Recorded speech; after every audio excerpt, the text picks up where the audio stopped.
إن الحمد لله نحمده ونستعينه ونستغفره ونعوذ بالله من شرور أنفسنا ومن سيئات أعمالنا من يهدي الله فلا مضل له ومن يضلل فلا هادي له وأشهد أن لا إله إلا الله وحده لا شريك له وأشهد أن محمدا عبده ورسوله أما بعد فإن أحسن الكلام كلام الله وخير الهدي هدي محمد صلى الله عليه وآله وسلم وشر الأمور محدثاتها وكل محدثة بدعة وكل بدعة ضلالة وكل ضلالة في النار.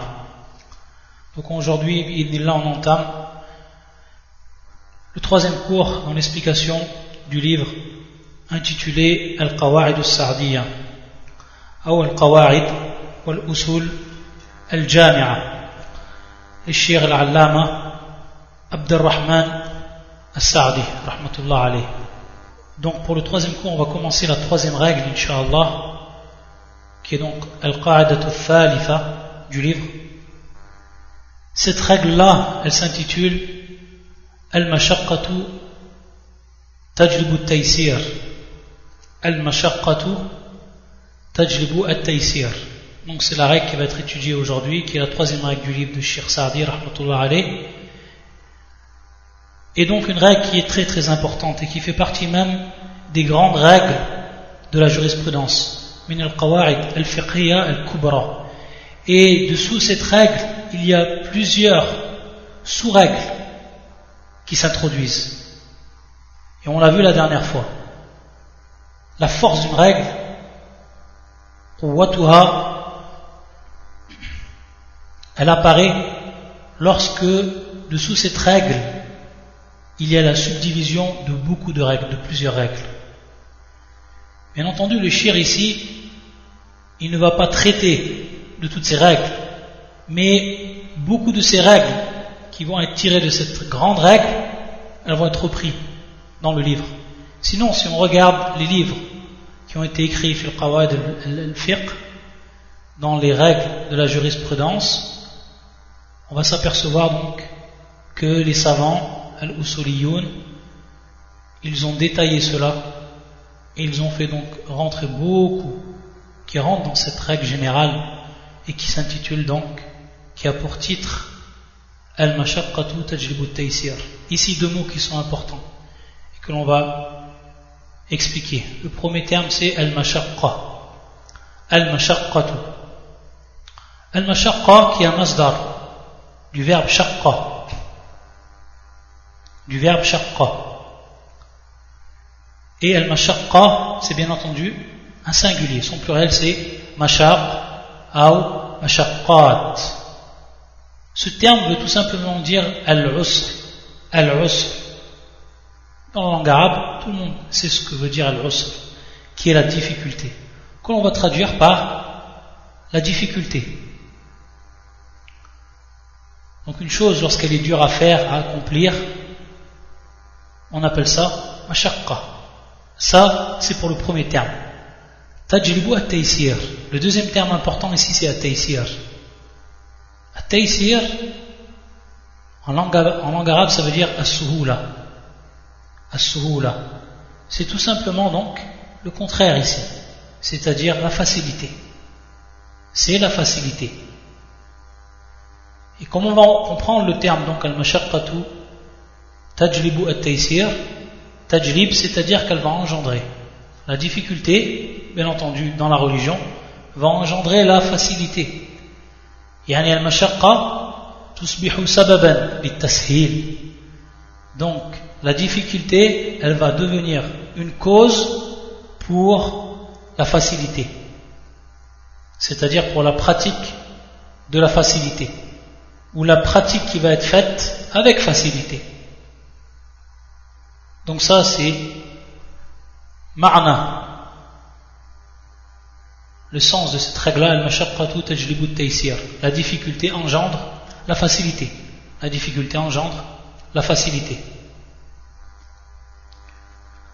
Le Cheikh rahmatullah alayh dans son livre, il va nous rapporter des règles, ou arfwan, il va nous rapporter des preuves, car les règles, comme on a vu, elles sont basées sur des preuves. On a vu soit c'est des règles qui sont prises directement de An-Nas, c'est-à-dire du texte même, que ce soit du Coran ou de la Sunna, comme on a cité des exemples la dernière fois, ou alors, on a dit également, des règles qui sont prises des textes, mais qui sont, on va dire, remaniés au niveau du tarbir, c'est-à-dire de la mise en forme de la règle, pour qu'elle englobe tout ce qui est cité dans la sharia, tout ce qui est cité dans la législation. Et c'est le cas ici, pour ce qui est de cette règle, al-mashaqqatu tajlibu at-taysir. Le cheikh va commencer d'abord par les preuves du Coran. Et le premier verset, qui fait surat al-Baqarah, qui est le verset 185, où Allah Azza wa Jalla yaqul, yuridu Allahu bikumul yusr, wa la yuridu bikumul usr. Donc on voit ici deux termes qui vont être repris dans ce verset du Coran, al-yusr et al-usr. Donc al-yusr bil-ya ou al-usr bil-ayn.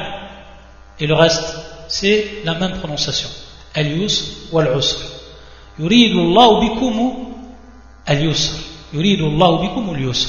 C'est-à-dire qu'Allah Azza wa Jalla veut pour vous la facilité.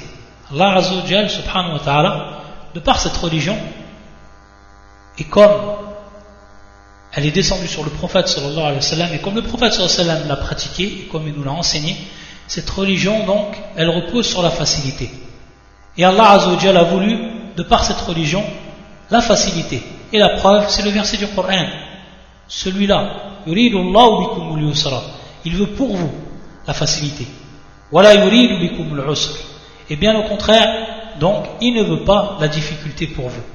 C'est pour cela donc que lorsque la difficulté elle va intervenir dans la religion, on aura l'occasion de voir al-mashaqqa, c'est-à-dire anwa' al-mashaqqa, les catégories de la difficulté, pour savoir ce qui rentre réellement dans la difficulté. Lorsque la difficulté elle apparaît en religion, alors automatiquement va apparaître des permissions, va apparaître ce qui va faciliter, rendre facile ce qui au départ était difficile. Et donc, la preuve elle repose bien, ou elle revient bien à ce verset, ou la preuve en est bien ce verset du Coran, yuridu Allahu bikumul yusra wa la yuridu bikumul usra. Le deuxième verset qui nous a cité le cheikh, la yukallifu Allahu nafsan illa wus'aha, qui est également fait surat al-Baqarah, qui est le verset 286. La yukallifu Allahu nafsan illa wus'aha. Allah n'impose à aucune âme une charge supérieure à sa capacité. Également ici, lorsqu'il va avoir difficulté, automatiquement, il va avoir l'intervention de la facilité. Lorsqu'Allah Azza wa Jalla va nous décharger de ce qui serait supérieur à notre capacité, et donc qui a engendré une grande difficulté. Ici également c'est une preuve qui est claire, une preuve de cette règle-là. La yukallifu Allahu nafsan illa wus'aha. De même, le troisième verset qui nous cite le cheikh, qui fait surat At-Talaq, et qui est le verset 7, où Allah subhanahu wa ta'ala yaqul, la yukallifu Allahu nafsan illa ma ataha. La yukallifu Allahu nafsan illa ma ataha. Allah n'impose à personne que selon ce qu'il lui a donné. Donc suivant également ici la capacité de la personne, ce qu'Allah Azza wa Jalla lui a donné comme capacité. Et bien entendu ici ça diffère suivant les gens. Également un autre verset encore qui est des plus clairs, qui fait surat al-Hajj, qui est le verset 78, où Allah subhanahu wa ta'ala yaqul, وَمَا جَعَلَ عَلَيْكُمْ فِي الدِّينِ مِنْ حَرَجٍ وَمَا جَعَلَ عَلَيْكُمْ فِي الدِّينِ مِنْ حَرَجٍ. Également ici, où Allah Azza wa Jalla, dans cette parole, nous prouve donc la validité de cette règle qu'ont cité les savants. Et il ne vous a imposé aucune gêne dans la religion. Al-Haraj, qui est la gêne, qui est également ici donc la présence de la difficulté, Al-Haraj. Et donc Allah subhanahu wa ta'ala, de par cette religion à elle-même, on va donner des exemples sur ça, de par cette religion à elle-même, elle est édifiée, bâtie sur la facilité. Ensuite, le dernier verset que le cheikh a cité, fattaqullaha mastata'tum, qui est fait surat Taghabun, et qui est le verset 16. fattaqullaha mastata'tum. Craignez Allah Azza wa Jal comme vous le pouvez, suivant votre capacité. Également donc un verset qui est plus clair. C'est pour ça qu'il dit le cheikh فهذه الآية وغيرها دليل على هذا الأصل الكبير دليل على هذا الأصل الكبير.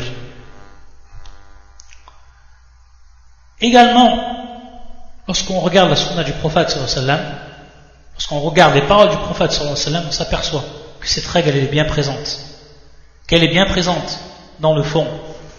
Et à titre d'exemple, les hadiths suivants. Ce premier hadith du prophète sallallahu alayhi wa sallam, qui est un hadith d'Ibn Abbas radiyallahu ta'ala anhuma, et qui est un hadith rapporté par l'imam al-Bukhari dans son authentique, ta'liqan, yani mu'allaq, wa wasalahu fi adab al-mufrad. Et c'est un hadith qui était rendu hasan, acceptable par Ibn Hajar, également par l'imam al-Albani rahmatullah al-jami'. Ibn Abbas nous rapporte ce hadith et il nous dit Souila al-Nabi sallallahu alayhi wa sallam, c'est-à-dire qu'une personne elle est venue voir le prophète sallallahu alayhi wa sallam, elle lui a posé une question et elle lui a dit Ayyul adyani ahabbu ila Allah azza wa jal, c'est-à-dire quelle est la religion la plus aimée auprès d'Allah subhanahu wa ta'ala. Et le prophète sallallahu alayhi wa sallam il a répondu par cette réponse faqal al-hanifiyya as-samha, al-hanifiyya as-samha. Qu'est-ce que veut dire ces deux termes? Donc il a répondu, le prophète sallallahu alayhi wa sallam, bien entendu donc en désignant par deux caractéristiques cette religion de l'islam, par le premier terme qui est al-hanifiyya et le deuxième terme qui est as-samha. Al-hanifiyya, un terme qu'on a déjà vu miraran, beaucoup de fois, plusieurs fois, lorsqu'on a étudié le tawhid et toutes les questions du tawhid. Al-hanifiyya, c'est donc la religion qui est basée sur le tawhid, sur l'unicité d'Allah subhanahu wa ta'ala, l'unicité de l'adoration, l'unicité de la seigneurie, l'unicité des noms et des attributs. Al-Hanifiyya. Et donc, c'est une religion qui est loin de toute forme de polythéisme, qui n'a aucun penchant vers le polythéisme, petit ou grand, mineur ou majeur. Mais c'est une religion qui est de l'ordre du monothéisme pur, Al-Hanifiyya. Ça c'est le premier terme employé par le prophète pour désigner cette religion, celle qui est la plus aimée auprès d'Allah subhanahu wa ta'ala, l'islam, qui est donc caractérisé ici par cet adjectif, Al-Hanifiyya. Et le deuxième terme qu'il a employé le prophète sallallahu alayhi wa sallam, As-Samha. As-Samha, yani fil amal.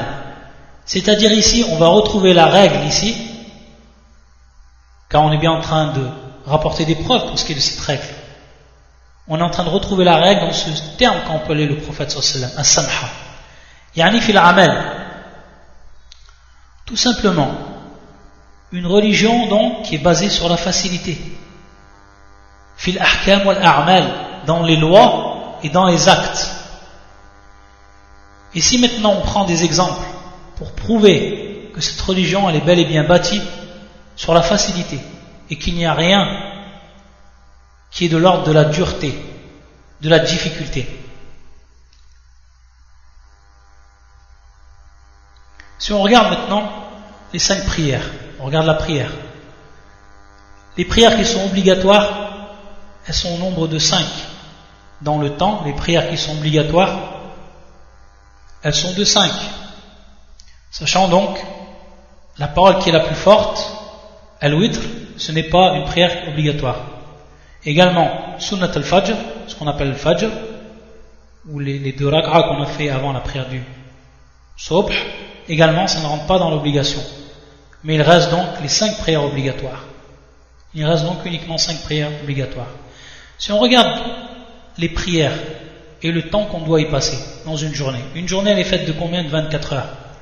Si maintenant, en incluant l'odo, c'est-à-dire les ablutions, la purification que l'on doit accomplir, mener à bien afin de prier dans les règles, comme il se doit. Si on donne 20 minutes 25 minutes maximum pour tout, de façon générale, pour une prière qui est mu'tadil, pour une prière moyenne. Si on multiplie ça par 5, ça nous fait 120 minutes, donc 2 heures. 2 heures sur 24 heures, c'est combien? C'est à peine un douzième. C'est donc à peine un douzième. Donc regardez ici, pour ce qui est du temps minime que l'on passe dans la prière, sur toute une journée complète, sur 24 heures. Ça, c'est une facilité. Également, comme on va le voir plus loin, lorsque la personne elle est malade, lorsqu'elle est en voyage, il y a encore des règles qui viennent s'ajouter à cette facilité, qui viennent encore plus faciliter, comme le fait de réduire le nombre de rak'at, comme le fait également de pouvoir prier assis, alors que l'obligation, bien entendu, c'est d'être debout, etc. Si on regarde le zakat, si on regarde l'impôt rituel une seule fois sur une année, sur l'argent que l'on fait en économie, principalement, et qui est d'un taux des plus bas, 2,5%. Regardez donc ce que ça représente, 2,5%, par rapport à l'argent qu'Allah Azza wa Jalla a octroyé à son abd. Et encore la zakat, bien entendu, lorsque la personne est là, elle a atteint un minimum. Pour ce qui est de l'hajj, une seule fois dans fil umr, une seule fois fil umr dans la vie de l'homme, une seule fois. Allah Azza wa Jalla nous l'a rendu obligatoire une seule fois dans toute la vie d'un homme. Mais encore, si la personne a la possibilité financière, matérielle, et c'est également elle est en bonne santé, c'est-à-dire son corps qui lui permet de faire ce voyage et d'accomplir le hajj. Si on regarde également as-siyam, si on regarde le jeûne de même une seule fois sur une année, c'est-à-dire un seul mois sur 12 mois, encore un douzième, un seul mois sur 12 mois. Donc le jeûne également, qui est muyassar, qui est donc facilité de par sa durée, qui est restreinte sur une année complète. Donc tout ça, ça nous provient que cette religion fi'alan, kama qala an-nabi sallallahu alayhi wa sallam, wa kama wasafa annahu hadha ad-din annahu samha. Également, encore une autre preuve, un hadith qui est rapporté par l'imam Ahmad wa Tabarani, qui a plusieurs asanid, plusieurs donc chaînes de transmission. Parmi ceux qui l'ont rapporté, Imran ibn Hussein, Anas et d'autres encore. Et qui est un hadith authentifié par Sheikh al-Albani et d'autres, où le prophète sallallahu alayhi wa sallam dit Inna khayra dinikum aysaruhu. Le meilleur de votre religion, c'est ce qui est le plus simple. C'est ce qui est le plus simple, c'est le plus simple. Inna khayra dinikum aysaruhu. Également, ça c'est une preuve qui est claire de la sunna. Également un autre hadith rapporté lui par l'imam al-Bukhari dans son authentique, min hadith Abi Hurayrata radiyallahu ta'ala anhu, anna an-nabi sallallahu alayhi wa sallam qala inna ad-dina yusr, inna ad-dina yusr, cette religion elle est facilitée. Wala yushadda ad-dina ahadun illa ghalabahu, c'est-à-dire que personne ne fera preuve de dureté dans la religion, qui pratiquera une religion avec dureté sans que cette religion même elle prendra le dessus sur lui. Illa ghalaba. In'am, si l'homme pratique cette religion avec dureté, un jour ou l'autre elle prendra le dessus sur lui. C'est pour ça que le prophète sallallahu alayhi wa sallam ensuite il dit dans la suite de ce hadith, de sa parole sallallahu alayhi wa sallam, fasaddidu wa qaribu wa abshiru. Fasaddidu, c'est-à-dire elzimu sadad, c'est-à-dire soyez toujours sur la vérité, sur ce qu'on appelle as-sawab, as-sadad qui est as-sawab, soyez donc sur la vérité, sur le droit chemin, sur ce qui est droit, c'est-à-dire le juste milieu, min ghayri ifratin wala tafrit, sans extrémisme et sans laxisme. Wa qaribu, c'est-à-dire rapprochez-vous de quoi? De ce qui est le plus parfait. Si vous n'avez pas la capacité de faire les actes de la manière la plus parfaite, bima wal akmal, alors fa'malu bima yuqarribu minhu, c'est-à-dire faites et appliquez ce qui va se rapprocher de cette perfection. Si vous n'avez pas la capacité d'atteindre cette perfection, alors essayez de vous rapprocher d'elle. فَسَدِّدُوا وَقَارِبُوا وَأَبْشِرُوا. Et le prophète sallallahu alayhi wa sallam, il nous fait ici un tabshir, il nous fait la bonne annonce des gens, même s'ils n'ont pas atteint la perfection, même s'ils n'ont pas eu ce niveau. وَأَبْشِرُوا, c'est-à-dire ici bithawab, c'est-à-dire que le prophète sallallahu alayhi wa sallam, il nous fait la bonne annonce ici. Bil-amal ad-daim, avec l'acte qui est continu, constant, mustamir, daim, wa in qalla, et même s'il est peu. Et Allah Azza wa Jal, l'acte qu'il aime le plus, c'est celui qui est constant, celui dont la personne elle fait tout le temps, même s'il est peu, même s'il le représente peu.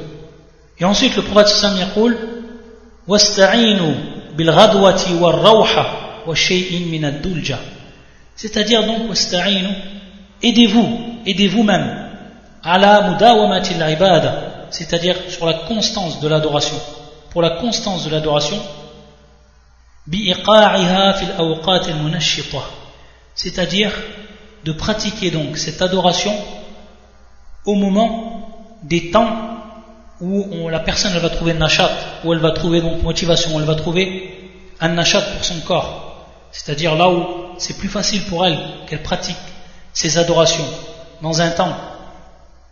Et parmi ce qu'il a cité le prophète sallallahu alayhi wa sallam, bil radwa, al radwa qui est awalun nahar, le début de la journée, donc le matin qui est le début de la journée, et ensuite rawha qui est ba'd al-zawal, c'est-à-dire après que le soleil se décline, ba'd al-zawal, et ensuite il dit le prophète sallallahu alayhi wa sallam wa shay'in min ad-dulja, wa shay'in min ad-dulja, wa shay'in min ad-dulja, min huna at-tab'id, c'est-à-dire également qadr, c'est-à-dire une partie, ou alors une chose, min ad-dulja. Ad-dulja, c'est akhir al-layl, c'est-à-dire la dernière partie de la nuit. Et bien entendu, lorsqu'on voit ici min ad-dulja, parmi, c'est-à-dire ce n'est pas toute la nuit, mais c'est une partie de la nuit. Donc la personne également, fi akhir al-layl, là où après qu'elle a dormi, où elle s'est reposée, au moment où elle se réveille, nashit, elle se réveille donc en bonne forme, elle pratique également l'ibada. Donc la personne, comme le prophète sallallahu nous l'indique ici, pour se faciliter dans l'accomplissement de l'adoration, alors il pratique les adorations qu'il fait durant ce temps-là, ou durant ces temps-là, à l'exemple donc des 3 temps qu'il nous a précisé le prophète sallallahu dans ce hadith. Ensuite, ici à titre donc de faïda, pour compléter le sujet et pour encore mieux comprendre cette règle, on va donner ce qu'ont rappelé les savants fi at-tarfif, ou alors d'autres qui l'appellent rukhas, rukhas qui est le pluriel de rukhsa, c'est-à-dire ce qui, lorsqu'on dit tarfif, donc tarfif, le fait d'alléger, c'est le fait d'alléger, rukhsa c'est le fait donc de permettre, donc de rendre une chose à la base qui n'est pas permise dans tous les cas, mais qui peut être permise donc au moment où il va y avoir la présence d'une mashaqqa, d'une difficulté, usr. Anwa' al-tarfif ou anwa' al-rukhas, elles sont de 7, comme l'ont rappelé les savants. La première c'est tarfif al-qasr. Tarfif al-qasr, c'est donc l'allègement qui est de l'ordre de la diminution. Donc al-qasr qui est de l'ordre de la diminution. À titre d'exemple, al-qasr lil musafir, on sait que la personne lorsqu'elle est en voyage, et donc on sait que ce voyage qit'atun min al-adab, c'est une partie donc de al-adab ici bi ma'na al-mashaqqa tab'an, c'est une partie donc de la difficulté lorsque la personne elle est en voyage, et donc ici on a un tarfif qui est de l'ordre donc de la diminution et qui est al-qasr, c'est-à-dire donc que la personne au lieu de prier pour l'exemple du dhuhr, au lieu de prier 4 rak'a, elle en prie uniquement 2, et pour prier al-asr de même, elle prie 2 rak'a au lieu de prier 4 unités de prière, de même pour ce qui est de l'isha. Ça c'est min anwa' at-tarfif. La deuxième, c'est ce qu'on appelle tarfif ibdal. Tarfif ibdal. Al-ibdal qui est de l'ordre donc du remplacement. Donc un allègement qui est de l'ordre du remplacement. À titre d'exemple, si la personne yashaqu alayhi al-ghusl ou al-wudu, c'est-à-dire si, pour une raison de maladie ou autre, il lui est très dur, ou alors qu'il n'y a pas d'eau, etc., il lui est très dur donc, elle a une difficulté pour accomplir soit le rousse, ou alors al-wudu, alors il lui est permis de ce qu'on appelle le tayammum. Ici, ibdal, il y a eu donc un remplacement. Min anwa' at-takhfif qui est présent dans la religion. La troisième c'est takhfif taghir. Takhfif ou taghir. Donc, taghir, qui est donc ici l'allègement de l'ordre du changement. À titre d'exemple, salat al-khawf. Al-hay'a, ici donc l'apparence de la prière, elle va changer. On a ici le taghir. Pourquoi? Lorsque le musulman est en guerre sainte par exemple, qu'il combat l'ennemi, à ce moment-là, il lui est permis donc de changer l'apparence de la prière, pour ce qui est de ar-ruku', pour ce qui est de sujoud, etc. Et de la façon dont elle va être accomplie. Donc ici, on est bien ici fit taghir. Ça c'est un exemple qu'on a donné. Donc takhfif taghir. Le quatrième, c'est takhfif isqat. Takhfif isqat. C'est ici donc l'annulation de l'acte. Donc l'allègement qui est de l'ordre de l'annulation de l'acte, isqat. À titre d'exemple, comme le hajj, le pèlerinage, pour la personne qui n'a pas la possibilité de part, physiquement, financièrement, ou alors une personne qui est malade, et une maladie dont on n'espère pas la guérison, cette personne-là, le hajj il n'a pas à le faire. Fahawa adawna kisqat. De même également pour ce qui est de la prière de al-Jumu'ah, la prière du Jumu'ah, la prière du vendredi, pour la personne qui est malade, pour les femmes, ou également pour al-Musafir, pour le voyageur, elle n'est plus obligatoire. Donc ici, isqat, elle est annulée. La cinquième, c'est takhfif tarkhis. Takhfif tarkhis, qui est donc de l'ordre de la permission. Nous rakhis ici. À titre d'exemple, on sait que al-khamr, dans tous les cas, il est interdit. Sauf s'il y a un cas d'étouffement. La personne, par exemple, elle est en train de s'étouffer, il faut qu'automatiquement elle boit un liquide. Et si il n'y a que la présence de al-kham, c'est-à-dire il n'y a que la présence de l'alcool, alors à ce moment, il lui est permis de boire cet alcool-là. Ça, c'est takhfif tarkhis. On lui a permis une chose qui était à la base interdite. Ensuite, le sixième, takhfif jam'. Takhfif ou jam', qui est de l'ordre donc du regroupement ici. Un allègement qui est de l'ordre du regroupement. Et à titre d'exemple, le fait de prier ou de regrouper les prières lorsqu'il y a la présence de la pluie, ou d'autres encore parmi les causes qui sont reconnues par la législation. Donc lorsqu'il y a la prière, lorsqu'il y a parfois la pluie qui tombe, on a le droit de réunir les prières, de réunir donc les deux prières, pour ce qui est du Dhuhr ou l'Asr, pour ce qui est de Al-Maghrib ou l'Aïcha. Ensuite, le septième et l'avant-dernier, takhfif ou taqdim. Takhfif ou taqdim. Taqdim qui est donc le fait de devancer, de faire précéder une chose, ou alors non, de l'avancer, non. Le fait d'avancer une chose. Comme par exemple, lorsqu'on prie Al-Asr ma'a-Dhuhr, lorsqu'on est Musafir, on va ici avancer Al-Asr. On ne prie pas donc dans le temps du Asr. Si par exemple le Asr est à partir de 4 heures, on prie bien avant. Au moment où on rentre le Dhuhr, s'il est par exemple à 1 heure. Ça c'est takhfif ou taqdim. Et enfin la dernière qui est ici takhfif ta'khir. C'est-à-dire ici le contraire, qui est de l'ordre du retardement. Donc un allègement qui est de l'ordre du retardement. Donc on a le droit donc de retarder une chose. De même pour ce qui est de la prière du Musafir. La personne elle peut donc prier le Maghrib bien plus tard dans la nuit avec le Isha lorsqu'elle regroupe donc ces deux prières, le Maghrib ou l'Aïcha, au temps, et on sait que pour le Musafir il a jusqu'à Qabla Tulu' al-Fajr, jusqu'à donc le lever de l'aube. De même pour ce qui est de Al-Dhuhr ou Al-Asr. Ça c'est les 8 catégories de ce qu'on appelle le takhfif, donc l'allègement. Ensuite, une question qui va se poser, c'est lorsqu'on a dit al-mashaqqa tajlibu at-taysir. Qu'est-ce que cette mashaqqa réellement? Bien entendu, la personne lorsqu'elle entend difficulté, c'est un terme qui peut être vague pour elle. Et comment elle va donc interpréter ce terme difficulté, mashaqqa, pour donc pouvoir l'appliquer et pour la comprendre à travers cette règle, al-mashaqqa, ahlul ilm, ils l'ont divisé en deux catégories. Ils ont divisé al-mashaqqa en deux catégories. La première catégorie, mashaqqatun la tanfak al-ibadatu anha ghaliban, c'est-à-dire une mashaqqa, une difficulté qui est inhérente à l'adoration, qui est inhérente à l'adoration. Tout simplement, c'est une mashaqqa qu'on va retrouver et qu'on est obligé de retrouver, une difficulté qu'on est obligé de retrouver dans l'adoration. À titre d'exemple, lorsque la personne elle fait l'odo alors qu'il fait froid et que l'eau elle est froide, titre d'exemple, ça c'est une mashaqqa, c'est une difficulté. Taïb, de même pour ce qui est de l'rusl.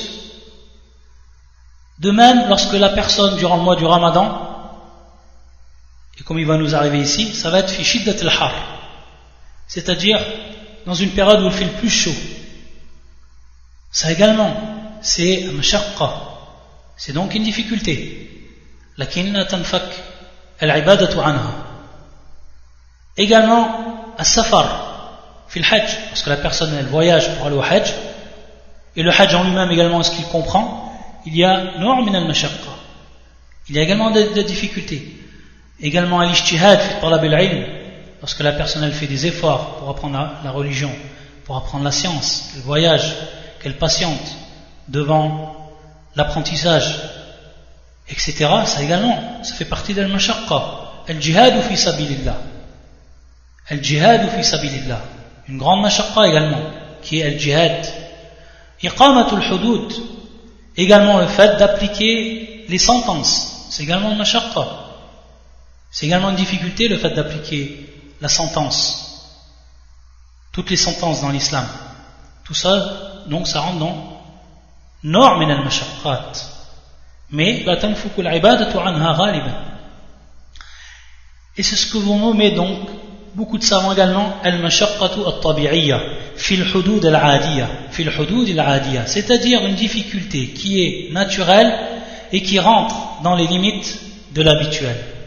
C'est-à-dire que lorsqu'on regarde maintenant al-maslaha, lorsqu'on regarde ici donc l'intérêt qu'il y a dans cette difficulté, et que l'adoration ne peut être donc concrétisée que par cette difficulté, alors c'est une difficulté qui est acceptable et qui ne va pas donc rentrer ici dans cette règle-là, car elle est considérée comme naturelle, elle, et qu'elle est obligée d'être présente dans l'acte, et que c'est également à partir d'elle qu'il y aura al-thawab, qu'il y aura donc la récompense qu'Allah Azza wa Jal réserve à ses croyants sincères. Et donc, hadhihi al-mashaqqa la tunafi at-taklif, c'est-à-dire hadhihi al-mashaqqa, cette difficulté, elle ne va pas à l'encontre de ce dont on est chargé, at-taklif, wa la tujib at-takhfif, et elle n'implique pas donc obligatoirement at-takhfif, elle n'implique pas at-takhfif, elle n'implique pas donc la facilité. Donc ça rentre dans l'ordre du naturel. Ça c'est la première catégorie. Ensuite la deuxième catégorie, mashaqqatun tanfuku anha al-ibadat ghaliban, c'est-à-dire celle qui va ici dans la plupart des cas se détacher de l'adoration, qui va se séparer de l'adoration. Taïb. Et sous cette deuxième catégorie, et celle donc qui va rentrer sous cette règle, c'est-à-dire qui va être applicable avec cette règle, et qui est al-maqsoud bi al-mashaqqa tajlibu at-taysir, donc c'est celle qui se sépare de l'adoration dans la plupart des cas. Et elles sont principalement de deux catégories, mashaqqatun azima, c'est-à-dire une mashaqqa, une difficulté qui est majeure, qui est très importante, comme al-khawf ala al-nufus, al-atraf, al-a'da, la personne qui a peur pour elle-même, pour sa propre vie, la personne qui a peur pour ses membres, salamatu a'da'i, c'est-à-dire donc pour le salut de ses membres, etc. Donc cette personne-là, lorsqu'elle devient cette difficulté, automatiquement, elle applique la règle ici. Donc comme on l'a vu, le fait que la personne elle prie et qu'elle change donc l'apparence de la prière lorsqu'elle est en présence de l'ennemi qu'elle combat, etc. Ensuite, mashaqqatun khafifa, ça c'est la deuxième. Mashaqqatun khafifa, celle qui est dite donc mineure, qui est moins importante et qui est dans la plupart des cas al-marad, qui est donc la maladie. La maladie, bien entendu, lorsque la personne est malade, le somme n'est plus obligatoire pour elle. Également le pèlerinage, etc. Et lorsqu'on dit bien entendu mashaqqatun khafifa, comme al-marad, etc., ce qui rentre donc dans la maladie, cette maladie qui va donc rendre l'adoration difficile. Et à ce moment, il advient donc at-takhfif, il advient donc l'allègement. Ensuite, également, parmi ce qu'on va citer, c'est aqsam al-rukhas. Si on parle maintenant donc de taysir, de facilité, et si on a parlé également de rukhas, qui parle de rukhsa, des permissions, il faut savoir que principalement, je dis principalement, sans dans tous les détails, il y a deux catégories de rukhas. Il y a celle qui est dite obligatoire, ma yajibu fi'luhu, que l'on doit prendre.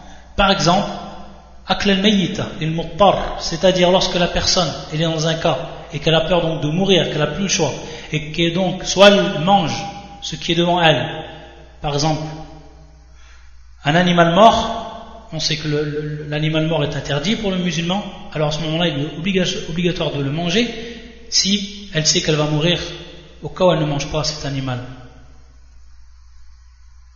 Également le fitr, liman khafa al-halak, si une personne elle a peur pour sa vie, elle est en état de jeûne, elle a peur pour sa vie, pour quelque raison que ce soit,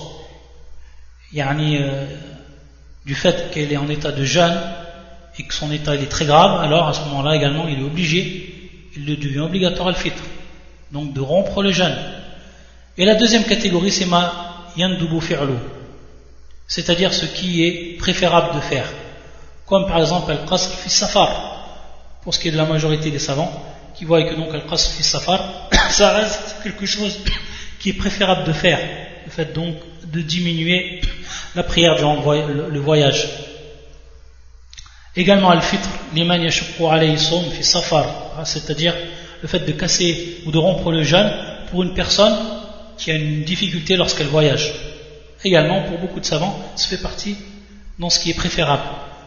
Et également ce qui rentre dedans jawaz al-nadhar al-makhtuba, c'est-à-dire qu'il est préférable de regarder la femme que l'on demande un mariage. Il est préférable, donc ici il n'est pas obligatoire. Si la personne elle se marie, il n'a jamais vu de sa vie sa future mariée, son mariage il est valable, mais il est préférable ici, c'est une rukhsa, car on sait que dans ce cas-là, cette femme elle est encore ajnabiya, elle y a simplement martouba, mais elle reste encore ajnabiya, elle reste étrangère avec lui tant que l'acte ou l'aqd, c'est-à-dire donc le contrat il ne s'est pas fait, elle reste encore ajnabiya.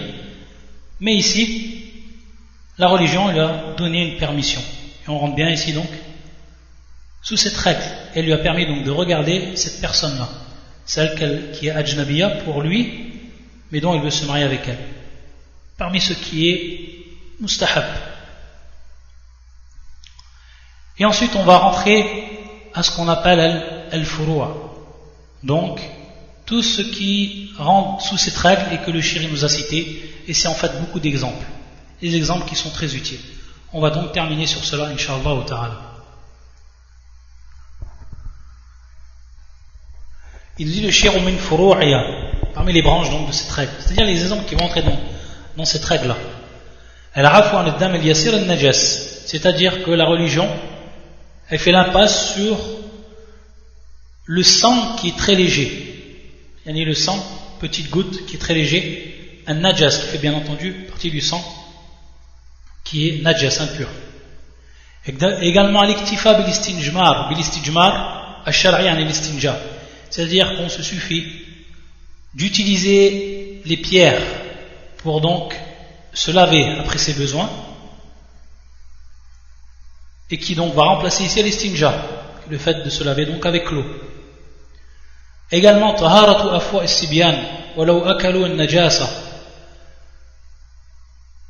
c'est-à-dire la pureté de la bouche des enfants, et même s'ils ont mangé ce qui est impur.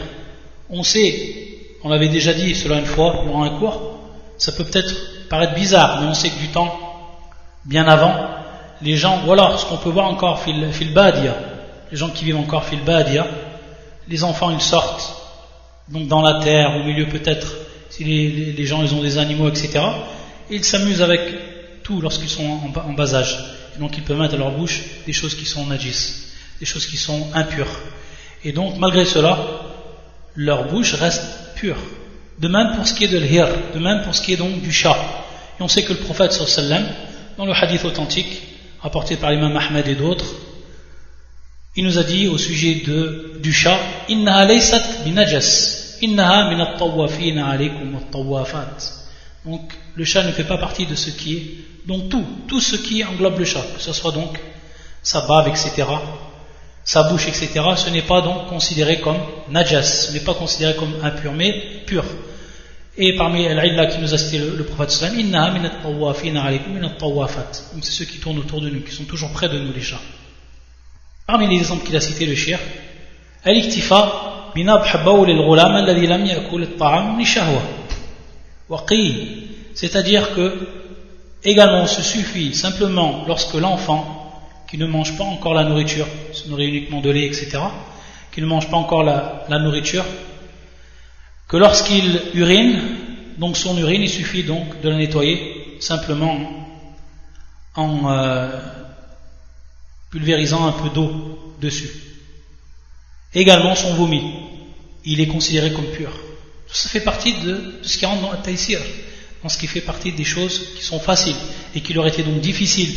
Si tout ça aurait été considéré comme najas, qu'il aurait fallu donc nettoyer, etc. On sait par exemple que l'enfant, beaucoup, on le porte sur nous, etc. L'enfant en bas âge. Et que bien souvent, il va faire ses besoins et qu'il va donc uriner. Donc si à chaque fois il faut les laver complètement, alors ça aurait été tout simplement une grande difficulté. Également, une règle ici, al-aslul hil fil at'ima, illa ma ulima tahrimuhu. C'est-à-dire qu'à l'origine, tous les aliments, ils sont permis, sauf lorsqu'on connaît leur interdiction. Donc la personne, si elle vient vers vous, elle vous dit ce que tu manges c'est interdit, alors votre droit de lui demander donc la preuve qu'il a pour cette interdiction. Pourquoi? Parce qu'al-asl c'est al-hil fil at'ima. Al-asl, l'origine, c'est l'autorisation pour ce qui est donc de la nourriture. Également, min furu'iha ar-ruju' ila adh-dhann idha ta'azzara ou ta'assara al-yaqin fi tathhir al-abdan wal-thiyab wal-awani wa ghayriha wa dukhul al-waqt. C'est-à-dire qu'on va revenir à ce qui nous paraît le plus vrai, si on ne peut pas être sûr à 100%. La personne ne peut pas être sûre à 100% d'une chose, alors elle va revenir à ce qui lui paraît donc se rapprocher de al-yaqin, de ce qui est sûr, sans en être sûr à 100%. Pour ce qui est par exemple le fait si son corps il est réellement propre complètement, ou alors ses habits de même pour ce qui est de l'awani, les récipients, et de même pour ce qui est de dukhul al-waqt, c'est-à-dire la personne la prière, lors de la prière elle rentre, etc. Si elle n'est pas sûre à 100%, alors elle revient à ce qu'on appelle al-dhann, ruju' al-dhann. Pourquoi? Parce que sinon il y aurait une grande difficulté si la personne elle ne peut la yastati' tahaqquq bi hadhihi al-umur yaqiniyan.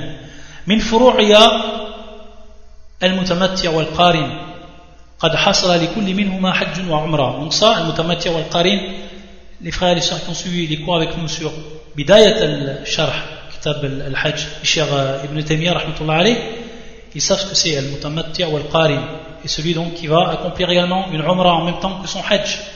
Il nous dit donc que ici la facilité qu'il y a eu, c'est que la personne elle va obtenir dans un même voyage un hajj et en même temps sa umrah. Et c'est pour ça qu'il nous dit le shir وَلِهَذَا وَجَبَ الْهَدْيُ عَلَى كُلِّ مِنْهُمَا شُكْرًا لِهَذِهِ النِّعْمَةِ. C'est pour ça qu'il est obligatoire que la personne elle égorge donc un mouton pour donc remercier Allah Azza wa Jal de cette grande ni'ma, contrairement donc à celui qui est mufrid.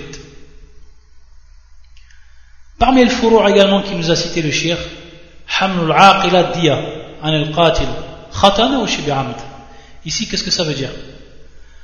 لأنه لم يقصد القتل وهو معذور فناسب أن تحمل عنه العاقلة تحملا لا يشق عليهم كل على قدر ماليته. على كل حال, ici, on sait que la personne, lorsqu'elle tue, il y a donc 3 catégories ici dans le fait d'avoir tué une personne. C'est soit khata, c'est-à-dire qu'elle a tué la personne avec erreur, la personne donc, lorsque elle fait une erreur, c'est-à-dire qu'elle ne voulait pas tuer une personne, absolument pas. À titre d'exemple, une personne par exemple qui est en train de chasser du gibier et qui lance par exemple une flèche ou etc. et qui tue donc une personne par bil khata, ça c'est considéré donc khata'an. Ou alors shibu amd, c'est-à-dire ce qui ressemble à ce qu'aurait pu faire la personne délibérément, mais qui ne rentre pas dans ce qui est délibérément, c'est-à-dire amd, ça c'est le troisième. Mais amd, bien entendu, amdan, c'est celui qui a tué délibérément, il a voulu tuer la personne, il a pris un couteau, etc., il a voulu tuer la personne, alors amdan. Par contre, shibu amd, c'est la personne, à titre d'exemple, qui s'est bagarré avec une personne, qui a par exemple pris un bâton, etc., qui l'a frappé, mais il n'a jamais voulu le tuer, c'est-à-dire simplement le frapper, mais qu'il advient donc la mort, qu'il le frappe par exemple par la tête, ou un endroit qui est très sensible, et qui tue la personne. À la base, elle n'avait jamais voulu tuer la personne, simplement donc, pour un règlement de compte, elle a voulu se battre avec elle, ou lui donner une correction, etc., mais elle le tue. Donc à ce moment-là, donc, c'est considéré comme shibu amd. Pour ce qui est des deux premiers cas, al-khata ou shibu amd, taïb, donc il sort d'ici l'amd. Si la personne, donc c'est pour ça qu'il dit le shir, il n'a pas voulu en réalité ici tuer la personne, le meurtre, il n'a pas voulu le meurtre. Donc sous cet effet-là, ou alors sous cet aspect-là, il est wa ma'dhur, c'est-à-dire donc qu'il est excusé. Qu'est-ce qui se passe au niveau de la religion? Alors à ce moment-là, c'est tout ce qu'on appelle al-aqila. Al-aqila, c'est tout simplement la famille, ou alors c'est encore plus large, la tribu de la personne, ou alors la famille de la personne, ou alors rajul, yani l'affiliation de la personne, par exemple s'il est affilié à une tribu, etc. Ala kulli hal, ici donc, bien entendu on sait que pour ce qui est de l'khata ou shibul amd, il y a la dia à payer, c'est-à-dire le prix du sang qu'il faut donc payer. Et donc lorsque la personne ou ma'dhur et qui rentre donc fil khata ou shibul amd, celui ou ceux qui vont s'occuper de payer la dia, donc c'est tous ces gens-là, tous ceux qui rentrent donc dans la tribu, etc. Donc ce qu'on appelle donc al-aqila. Elle a dit donc yaqil anhu. Donc également ici c'est un taïsir que tout le monde ensuite paye suivant sa possibilité, c'est-à-dire donne une somme d'argent pour pouvoir donc ensuite payer cette dia. Donc ça également c'est un taïsir. C'est un taïsir pour cette personne qui a tué sans faire exprès. Car s'il aurait eu à payer de lui-même le prix du sang de manière complète, ça aurait été une grande difficulté pour lui. Donc dans ce cas-là, pour ce qui est de l'khata ou shibul amd, c'est donc ces gens-là qui s'entraident entre eux pour pouvoir payer donc cette dia. Donc voilà pour ce qui est de cette règle, qui est la troisième règle. On s'arrête ici, Inch'Allah, et la semaine prochaine, on continuera donc avec la quatrième règle. بإذن الله تعالى سبحانك اللهم وبحمدك أشهد أن لا إله إلا أنت أستغفرك وأتوب إليك.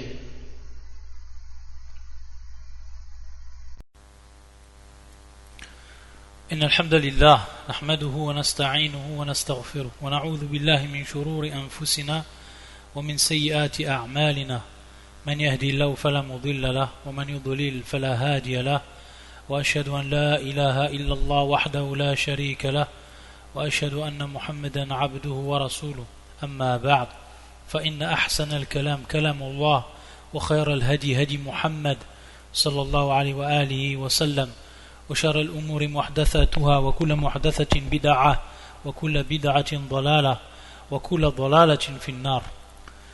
Donc on continue l'explication du livre que l'on appelle Al-Qawa'id al-Sa'diyya, donc les règles de l'imam Sa'di rahmatullah alayh. Et on s'est arrêté au dernier cours à la règle numéro 4, à la quatrième règle. Donc on a vu déjà 3 règles sur les 3 cours précédents. Aujourd'hui, يقول المؤلف رحمة الله عليه القاعدة الرابعة, la quatrième règle. الوجوب يتعلق بالاستطاعة فلا واجب مع العجز ولا محرم مع الضرورة ولا محرم مع الضرورة. الوجوب يتعلق بالاستطاعة فلا واجب مع العجز ولا محرم مع الضرورة. Donc le shir il nous dit dans cette règle qui est très importante, qui est également une grande base dans la législation islamique, dans la législation de cette religion, Sharia al-Islamiyya. Al-Wujub, qui est bien entendu ici l'obligation. Al-Wujub ou alors Al-Wajib. Al-Wujub ou alors Al-Wajib. Yata'allaqu bil-istita'a. C'est-à-dire que l'obligation dépend de la capacité. Cette obligation, dans la religion, Allah Azza wa Jal, il a placé cette obligation directement liée à la capacité de l'homme. Donc tout simplement, si la personne elle a la capacité de faire cette chose, qui est à la base wajib, alors, bien entendu, elle sera pour lui obligatoire. Et si elle n'a pas la capacité, alors elle n'est plus obligatoire. C'est pour ça qu'ensuite, il dit le shir, fala wajiba ma'al ajz, c'est-à-dire qu'il n'y a pas d'obligation en présence d'incapacité. Al-ajz, qui est ici le contraire de al-istita'a, al-ajz, qui est l'incapacité, le fait de ne pouvoir. Hada wa al-ajz. Fala wajibun ma'al ajz, c'est-à-dire qu'il n'y a pas d'obligation en présence d'une incapacité et qu'il n'y a pas d'interdiction en cas de nécessité. Ad-darura. Bien entendu, lorsqu'on dit ad-darura, que l'on traduit par nécessité, lorsqu'on dit nécessité, c'est encore un mot qui peut paraître faible par rapport à la traduction du terme darura. Quand on dit le terme en arabe ad-darura, c'est quelque chose qui est vraiment, qui rentre dans la grande nécessité. Une chose qu'on est obligé de faire, ou alors qu'on est obligé de délaisser, qu'on n'a pas le choix en fait, qu'on n'a plus le choix. Donc ad-darura, c'est un terme qui appuie au niveau de la langue arabe. Et lorsqu'on le traduit par nécessité, qui est plus faible, ou alors moins appuyé, ou plus léger, comme on pourrait dire. À la kulli hal ici, si on comprend bien cette règle, donc, al-wujubu yata'allaqu bil-istita'a, fala wajibun ma'al ajz, wala muharramun ma'al darura. Alors c'est une règle qui est très très importante, et qui est mahal ijma' 'inda al-ulama. C'est-à-dire, ici, cette règle, tout simplement, elle fait l'unanimité chez les savants, le consensus chez les savants. Donc personne n'a rejeté cette règle-là. Le shir, bien entendu, il va nous rapporter des preuves pour ce qui est de cette règle. Le premier verset le plus facile à retenir, que tout le monde doit connaître, c'est ce verset qui relate cette règle. Fattaqullaha mastata'tum, qui est fi surat at-Taghabun, et qui est le verset 16. Donc craignez Allah Azza wa Jal autant que vous pouvez, suivant votre capacité. Également, le shir va nous rapporter un hadith du prophète sallallahu alayhi wa sallam, et qui est le suivant. Hadith rapporté par l'imam al-Bukhari ou l'imam Muslim muttafaqun alayh. يقول صلى الله عليه وآله وسلم إذا أمرتكم بأمر فأتوا منه ما استطعتم. Lorsque je vous commande une chose, lorsque je vous ordonne une chose, alors faites-la, accomplissez-la, suivant votre capacité. Donc ici, le prophète sallallahu alayhi wa sallam علق الأمر الذي هو الوجوبنا بيش بالاستطاعة. Donc conformément à cette règle que les savants ont citée, en fonction des versets et en fonction des hadiths du prophète sallallahu alayhi wa sallam, qui relate donc sur quoi est basée la législation islamique. Et le shir va nous rappeler que cette règle, elle va comprendre deux bases. Lorsqu'il dit de base, c'est tout simplement, il explique en fait cette règle, car on voit qu'il y a deux choses qui sont exprimées à travers cette règle. La première chose, c'était le wajib, et la deuxième chose, c'était le muharram. Avec le wajib, on avait al-ajz, et avec le muharram, on avait ad-darura. Donc le shir, c'est ce qu'il va reprendre ici, en scindant en deux cette règle-là, qui est en réalité globale, mais qui repose sur deux points ou deux bases. C'est pour ça qu'il nous dit qu'elle comprend deux bases. Tadammanat aslayn. Donc le premier, c'est-à-dire que tout ce qui va être obligatoire, ça ne l'est plus lorsqu'il y a la présence de l'incapacité. Taïb. Wathani, donc ici c'est en relation avec fala wajib ma'al ajz. Et la deuxième, ibahatul mahdhurat 'inda wuqu' al-idtirar ilay. Donc c'est tout simplement ce qui est interdit dans la religion, ça devient permis au moment où on est dans un cas de grande nécessité, de nécessité appuyée. عند وقوع الاضطرار إليه. Il va nous rappeler, bien entendu, ici, comme il l'a fait pour ce qui était du premier point, il va nous rappeler pour ce deuxième point, ou de cette deuxième base, pour cette deuxième base, également des versets qui sont plus que clairs, et qui relatent cette base de la manière la plus claire, la plus limpide. Le premier verset, c'est le suivant, qui fait surat Al-Ma'ida, qui est le verset 3. والله عز وجل يقول فمن اضطر في مخمصة غير متجانف للإثم فإن الله غفور رحيم. Si quelqu'un est contraint par la faim sans inclination vers le péché, alors Allah est pardonneur et miséricordieux. Et le deuxième verset, donc ici bien entendu on revoit le terme فمن اضطر, donc ici c'est le verbe, et le masdar c'est al-idtirar bil ad-dad wa bit ta. C'est pour ça que c'est pas évident à prononcer en présence de ces deux harf. Faman idturra fi makhmasatin. Donc al-makhmasa ici bien ils le traduisent par faim, et c'est donc bien un cas de grande nécessité. Ghayra mutajanif lil ithm. Et on va voir également ici, de par ce qaid, c'est-à-dire ici qu'Allah Azza wa Jal a donné une restriction lorsqu'il a dit subhana faman idturra fi makhmasatin ghayra mutajanif lil ithm, et donc qui n'a pas de penchant vers le péché. Alors on va voir ici qu'il y a bel et bien un qaid, c'est-à-dire que si la personne, à titre d'exemple, elle est dans un cas où si elle ne mange pas elle va mourir, ou alors si elle ne boit pas elle va mourir de soif, taïb, dans un cas de grande nécessité. Si par exemple pour la soif il n'y a uniquement la présence que d'alcool près de lui, alors dans ce cas il est permis qu'il boive l'alcool. Et donc ici on est bien sous cette règle là, que ce qui était mahdhour avant qu'il tombe dans ce cas là c'était interdit avant qu'il tombe dans ce cas là, et lorsqu'il tombe dans ce cas là qui est donc ce cas de grande nécessité an yakun muttar, alors à ce moment-là, ça lui devient permis. Mais ça lui devient permis avec également ici un qaid, c'est-à-dire donc une restriction que l'on retrouve dans ce verset,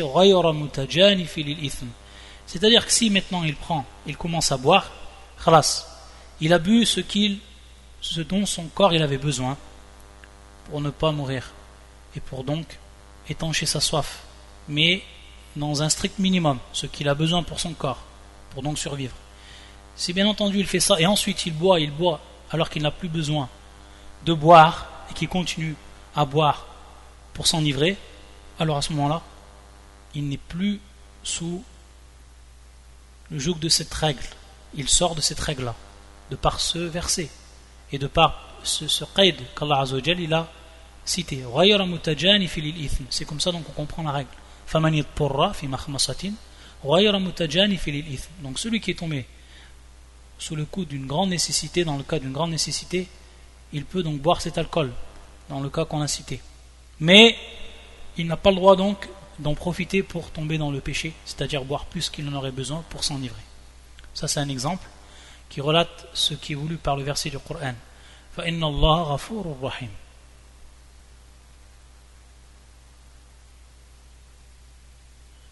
Également le verset qui nous a cité, qui est le suivant, celui-là qui fait surat Al-An'am, qui est le verset 119, où Allah Azza wa Jalla yaqul وَمَا لَكُمْ أَلَّا تَأْكُلُوا مِمَّا ذُكِرَ اسْمُ اللَّهِ عَلَيْهِ وَقَدْ فَصَّلَ لَكُمْ مَا حَرَّمَ عَلَيْكُمْ إِلَّا مَا اضْطُرِرْتُمْ إِلَيْهِ. Donc ici, de même pour ce qui est de ce verset, qu'avez-vous à ne pas manger de ce sur quoi le nom d'Allah a été prononcé, alors qu'il vous a détaillé ce qu'il vous a interdit. à moins que vous ne soyez contraint d'y recourir. Alors qu'il vous a détaillé ce qu'il vous a interdit, à moins que vous soyez contraint d'y recourir. Donc également ici, lorsqu'on est contraint d'y recourir, qui traduit donc la parole d'Allah Azzawajal, illa madpurirtum ilay. Donc également ici encore le verbe al-masdar, c'est al-ittirar, qui est donc le fait de tomber dans la grande nécessité, et qui est donc également qui revient au terme ad-darura, qui revient au terme donc ici, qui c'est dans la règle ad-darura. Et c'est pour ça qu'également cette règle elle est appelée par beaucoup de jurisconsultes et de usuliyoun, des savants des bases de la jurisprudence, ils l'appellent également ad-darurat tubihu al-mahdhurat, c'est-à-dire donc que la nécessité, la grande nécessité, elle rend permis les interdictions, qui sont à la base des interdictions dans un cas normal en islam. Bien entendu, on avait dit, d'après le verset, qu'il y a donc une règle, une restriction à cela. Et c'est ce que également beaucoup de savants citent par les termes suivants, que l'on retrouve beaucoup, et qui disent ad-darura tuqaddar biqadariha. C'est-à-dire que cette darura elle doit être mesurée. Elle doit être mesurée. C'est-à-dire donc, on mesure ce cas de nécessité, et donc, pour sortir de ce cas de nécessité, il va nous falloir donc un qadr, c'est-à-dire donc une mesure, ou alors ce dont on a besoin. On revient sur l'exemple de celui qui, pour ne pas mourir, qu'il a besoin donc de boire et d'étancher un minimum sa soif, qui boit par exemple d'alcool. Ici c'est la même chose. Donc al-qadr, il va prendre al-qadr, c'est-à-dire ce dont il a besoin uniquement pour étancher sa soif et pour donc sauver sa personne du halak, de la perdition, c'est-à-dire donc mourir à cause de la soif. Et il n'a pas le droit de dépasser cela. Donc on rentre bien ici et on comprend bien cette règle ad-darura tuqaddaru biqadariha. Et d'autres savants ils disent que al-mahdhur anqas min ad-darura, la budda an yakun al-mahdhur anqas min ad-darura, c'est-à-dire l'interdiction elle doit avoir un niveau plus bas que la nécessité à tout moment. Si par exemple elle est musawiyan aw a'zam, si par exemple elle est au même niveau que donc l'interdiction elle devient au même niveau que la nécessité, ou alors elle est encore plus grande, alors à ce moment-là il n'est pas permis.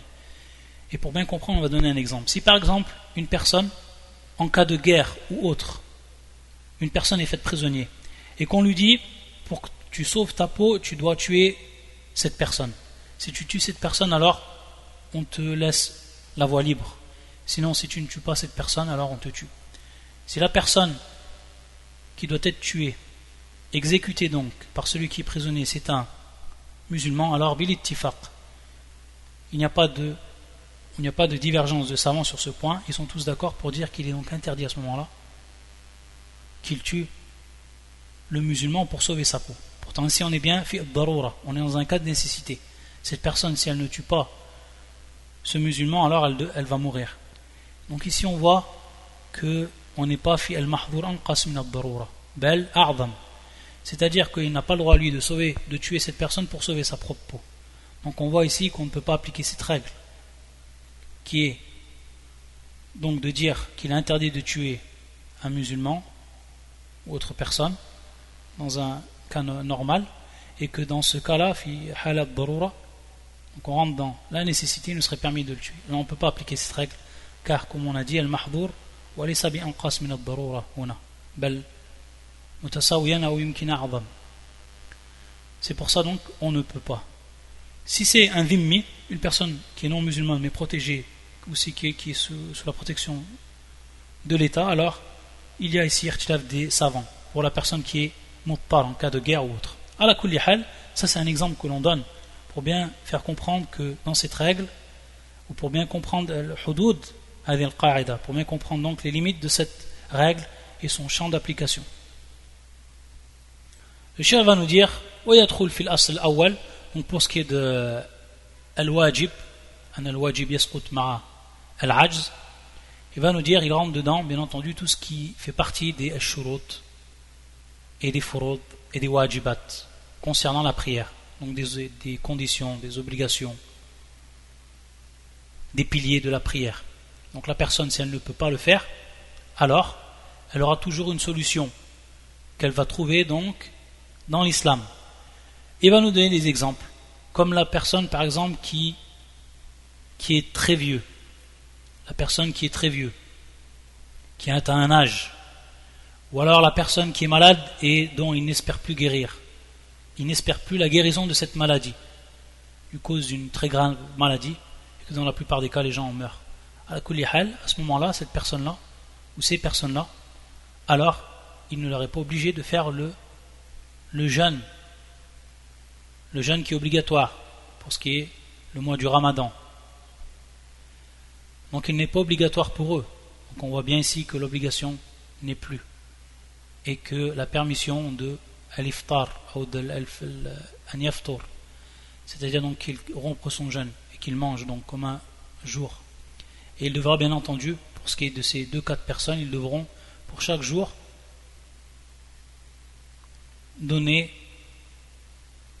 nourrir un pauvre.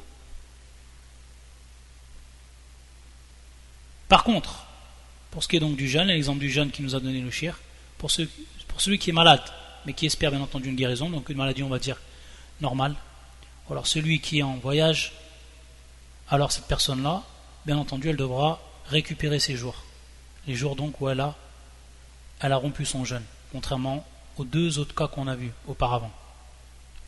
De même pour ce qui est du hajj, la personne qui ne peut pas, qui n'a pas la possibilité aujourd'hui de faire le pèlerinage. Alors, wayasbir, c'est-à-dire donc, il patiente jusqu'à qu'Allah Azzawajal lui ouvre des portes, lui donne une sortie favorable. À ce moment-là donc,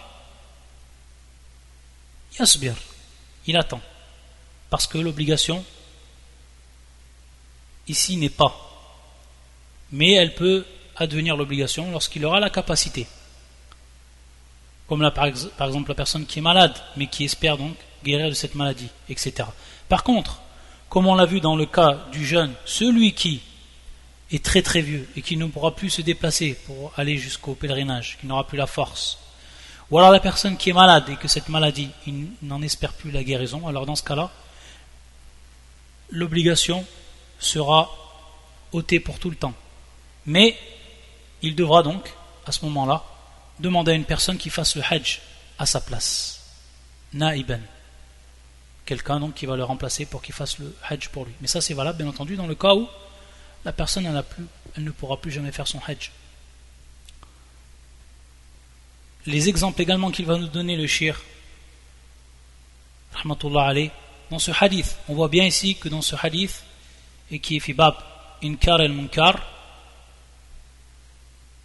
que le prophète sallallahu alayhi wa sallam allaqa al-inkar bil-istita'a également. C'est pour ça que le prophète sallallahu alayhi wa sallam, il nous dit dans ce hadith que tout le monde connaît, man ra'a minkum munkaran falyughayyirhu bi yadihi fa in lam yastati' fa bi lisanihi fa in lam yastati' fa bi qalbihi wa dhalika ad'afu al-iman.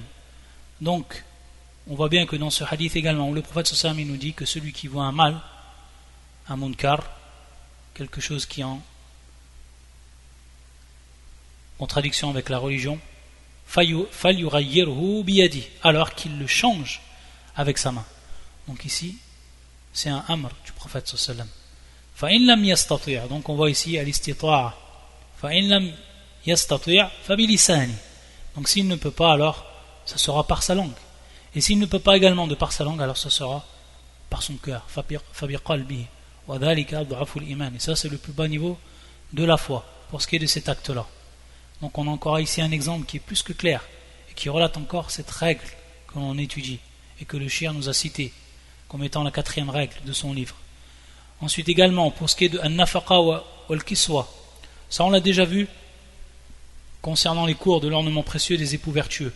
On avait cité ce verset, on l'avait expliqué également, et on voit bien ici que c'est encore muta'alliq bil istita'a, car on sait qu'il est obligatoire que la personne pourvoie aux besoins de sa famille. Et dans ce verset qui est fi surat at-talaq, qui est le verset 7, où Allah Azza wa Jal yaqul liyunfiq dhu sa'atin min sa'atihi wa man qudira alayhi rizquhu falyunfiq mimma ataahu Allah la yukallifu Allahu nafsan illa ma ataaha. سَيَجْعَلُ اللَّهُ بَعْدَ عُسْرٍ يُسْرًا. Donc ici dans ce verset, que celui qui est aisé dépense de sa fortune, et que celui dont les biens sont restreints dépense selon ce qu'Allah lui a accordé. Allah n'impose à personne que selon ce qu'il lui a donné, et Allah fera succéder l'aisance à la gêne. Donc on voit ici encore qu'il est question de istita'a. Donc la personne qui a une famille, elle doit la nourrir, et donc elle la nourrit et elle lui donne donc ce dont ils ont besoin comme nourriture, comme habits, selon bien entendu sa capacité, suivant ce que lui il a comme argent et ce qu'il gagne, suivant son salaire, etc. Et c'est pour ça que le prophète sallallahu alayhi wa sallam, dans le hadith qui est rapporté par Jabir radiyallahu ta'ala anhu, et qui est un hadith qui se trouve auprès de l'imam Muslim dans son authentique, où le prophète sallallahu alayhi wa sallam قال ibda bi nafsik fatasaddaq alayha, c'est-à-dire commence par toi-même. La première chose que tu commences est par toi-même. Donc si tu as besoin des choses vitales pour vivre, alors commence par toi-même. tasaddaq ala nafsik fatasaddaq alayha, ala nafsik yani طيب فإن فضل شيء فلأهلك, c'est-à-dire s'il reste donc quelque chose, ensuite donc c'est pour ta famille, et s'il reste ensuite quelque chose, alors c'est pour ceux qui sont proches de toi. Falidhi qarabatik, falidhi qarabatik. Donc c'est ce hadith que le cheikh lui-même il a cité, et lui il a cité cette version ibda bi nafsik thumma biman ta'ul, c'est-à-dire commence par toi-même, yani fil wajibat al maliya, donc dans les obligations matérielles. C'est pour ça qu'il a rapporté ce hadith ibda bi nafsik, c'est-à-dire commence par toi-même, thumma biman ta'ul, et ensuite par ceux dont tu as la charge, de ceux qui sont à ta charge, donc bien entendu ta famille, tes enfants, ta femme, etc. Également il va nous citer le cheikh pour ce qui est de al-kaffarat al-murattaba, c'est-à-dire qu'on sait qu'il y a des expiations, que dans la législation, suivant les actes et suivant les adorations, il y a des expiations. Allah Azza wa Jalla nous a donné toujours une solution, et c'est ce qu'on appelle dans certains cas le kaffarat, les expiations. Et on sait que les expiations, suivant certains cas, elles sont murattaba, c'est-à-dire qu'on doit les faire du plus haut, c'est-à-dire ce qui va être le plus mukallaf, et ensuite au moins mukallaf, suivant donc ce qui est donné, l'ordre qui est donné dans les versets du Coran ou dans la sunna du prophète sallam, suivant les cas. Et donc ici, bien entendu, le cheikh nous dit, celui qui ne peut donner la kaffara, c'est-à-dire donc l'expression qui va être la plus mukallaf, qui va être donc qui va demander le plus de dépenses, alors elle voit celle qui est en dessous, et si elle ne peut pas, elle voit ensuite celle qui est en dessous, etc. Donc également ça rentre sous cette règle là. Parmi ce qu'il a cité également le cheikh, donc à point de jurisprudence, il nous dit ومن فروعها جواز الانفراد في الصف إذا لم يجد موضعا في الصف الذي أمامه, c'est-à-dire donc on sait que la personne n'a pas le droit de prier seule derrière le rang. La personne elle rentre dans la mosquée, elle trouve donc l'imam qui est en train de prier, et derrière lui saf, c'est-à-dire derrière lui il y a un rang, ou alors 2 rangs, 3 rangs. Ala kulli hal, lui va se mettre automatiquement vers la place qui va rester dans le rang, le dernier rang. Si à ce moment-là il ne trouve pas de place dans le rang, dans le dernier des rangs, le rang qui est devant lui, donc est-ce qu'il a le droit de prier seul ou pas? C'est la question ici qui va se poser. Et on est ici bien entendu fi hal adam al-istita'a, c'est-à-dire qu'il n'a pas la capacité de prier dans le saf qui est devant lui, dans le rang qui est devant lui. Pourquoi cela? Parce qu'il n'y a plus de place. C'est pour ça qu'il dit le cheikh idha lam yajid mawdi'an fi saf alladhi amamahu, donc le rang qui est devant lui.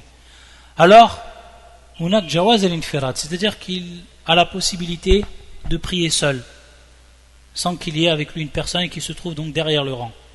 Bien entendu ici à la base on sait qu'il y a un hadith du prophète sallallahu alayhi wa sallam, il y a même plusieurs hadiths suivant plusieurs versions, et qui est la parole du prophète sallam, fala salata liman salla khalf as-saf wahdahu, c'est-à-dire qu'il n'y a pas de prière. Fala salat, bien entendu ici il va avoir la compréhension de ce hadith qui va rentrer en compte. Fala salat, c'est-à-dire que la prière n'est pas comptée pour celui qui va prier seul, derrière le rang, comme cela est rapporté dans le hadith de Wabisa ibn Ma'bad and Abu Daoud et d'autres encore hadiths qui vont dans le même sens et qui sont authentifiés par les gens, par les al-muhaddithin. Et c'est pour ça que également le prophète sallam, dans une des versions de ces hadiths qui rentrent dans al-munfarid, alladhi yusalli wahdahu khalf al-saf, celui qui va donc prier seul derrière le rang, dans une des versions également, fa'amara an yu'id, c'est-à-dire que le prophète sallam a obligé la personne qui est priée seule derrière le rang à recommencer la prière. Taïb. Donc ici, le shir, d'après ce que l'on comprend donc de sa parole, et comme il le fait rentrer sous cette règle-là, c'est-à-dire que la personne qui ne peut trouver de place devant le rang qui est devant lui, alors il va prier seul. Par contre, là où va rentrer en compte le hadith, c'est lorsque la personne avait la capacité. Lorsque la personne avait la capacité de prier ou de s'infiltrer dans le rang, qu'il y ait un minimum de place, alors il est obligatoire de prier. Et si elle priait seule derrière le rang alors qu'il y avait la place minimum, alors à ce moment-là, sa prière n'est pas comptée, il doit recommencer la prière. Par contre, dans le cas où il n'a pas trouvé absolument pas de place devant lui, dans le rang qui se trouve devant lui, alors il prie seul et la haraj, c'est-à-dire qu'il n'y a pas de mal dans cela. Cela rentre dans cette règle-là et c'est ce qu'on comprend donc de la parole du shir. Par contre, ici, c'est bien entendu une précision que l'on va donner et une faïda.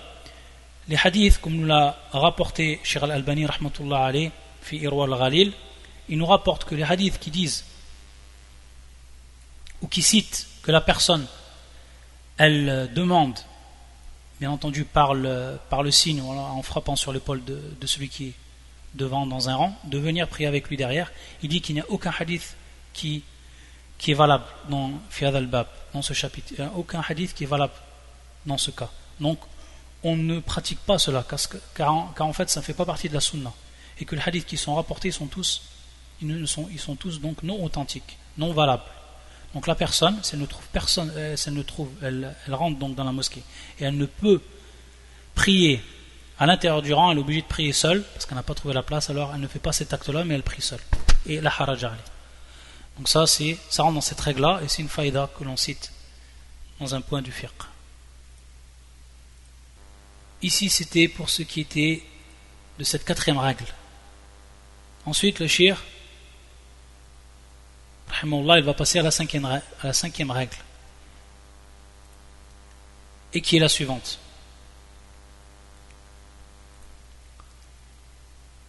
يقول رحمه الله الخامسة القاعدة الخامسة la cinquième règle الشريعة مبنية على أصلين الإخلاص للمعبود والمتابعة للرسول صلى الله عليه وآله وسلم.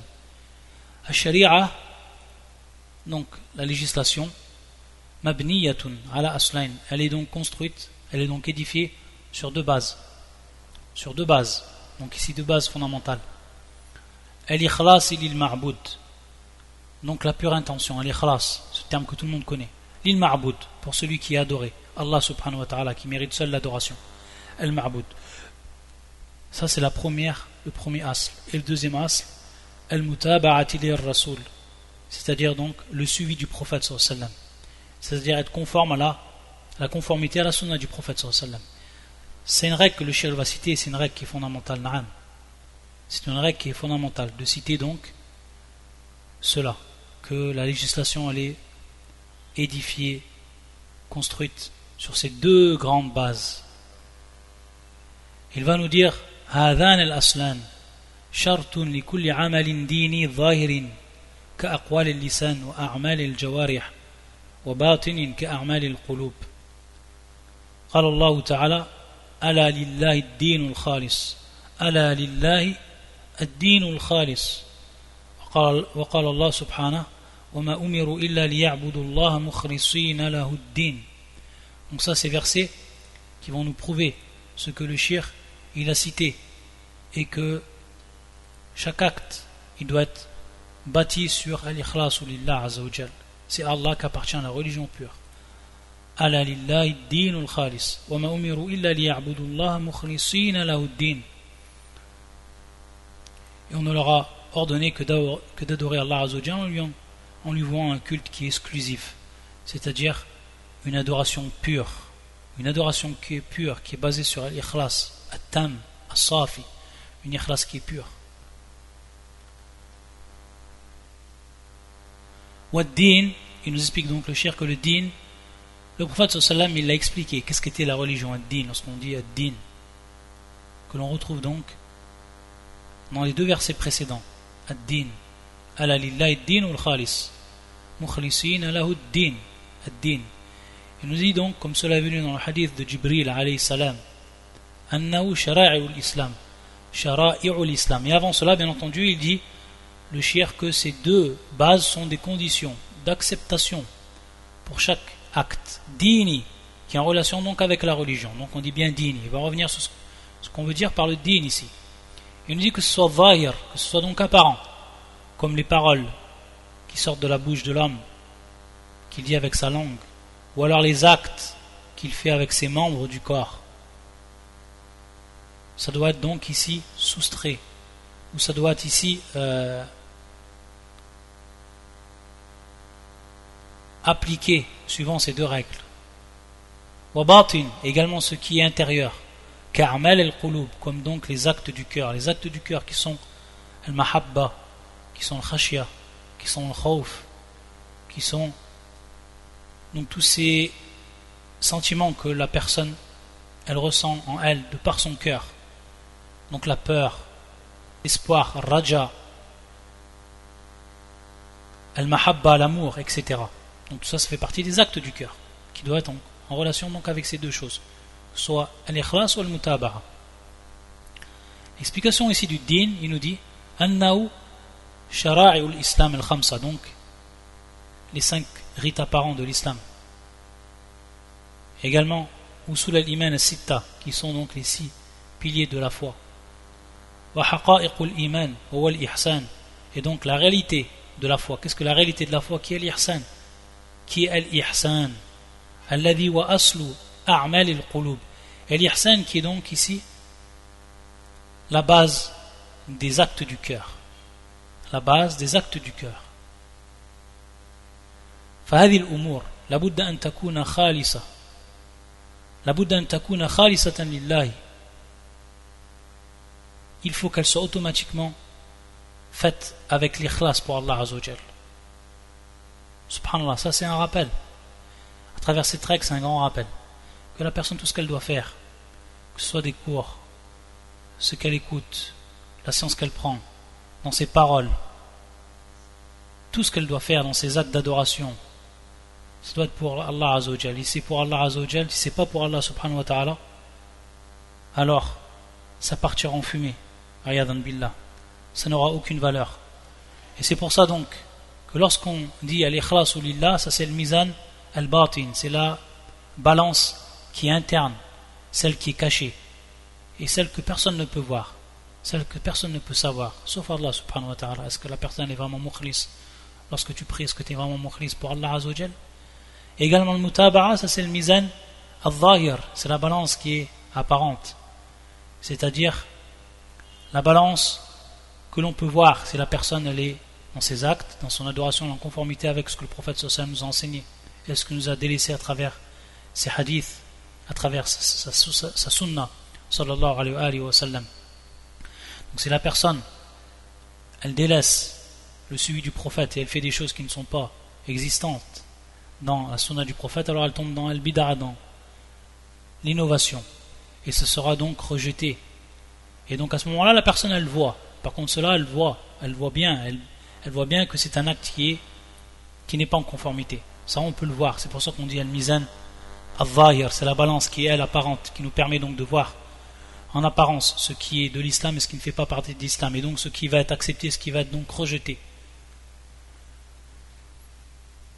Et il nous dit wala buddan takuna ma'khudha min al-kitabi wa sunnah. Donc il faut que ces actes-là ils soient pris automatiquement du livre de la sunna du prophète sallallahu alayhi wa sallam. Al-mutaba'a, al-muwafaqa, également on dit al-muwafaqa, donc être en conformité.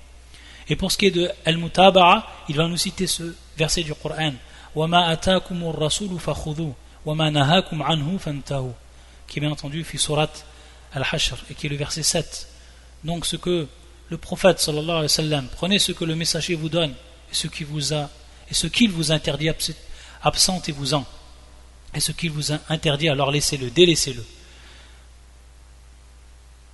Ça donc c'est une preuve pour ce qui est de Al-Mutaba'a. C'est une preuve pour ce qui est de Al-Mutaba'a du Coran. Bien entendu, beaucoup de cours ont été faits à ce sujet-là. Mais il est important d'y revenir tout le temps. Parce que c'est avant tout, même si c'est un cours, même si on apprend, c'est également un rappel pour ceux qui savent. Al-Dhikr. Également, on retrouve ce verset qui nous a cité le shir, où les deux règles, ou les deux bases, elles sont citées. Et qui est le verset suivant. وَمَنْ أَحْسَنُ دِينًا مِمَّنْ أَسْلَمَ وَجْهَهُ لِلَّهِ وَهُوَ مُحْسِنٌ. Donc, وَمَنْ أَحْسَنُ دِينًا مِمَّنْ أَسْلَمَ وَجْهَهُ لِلَّهِ.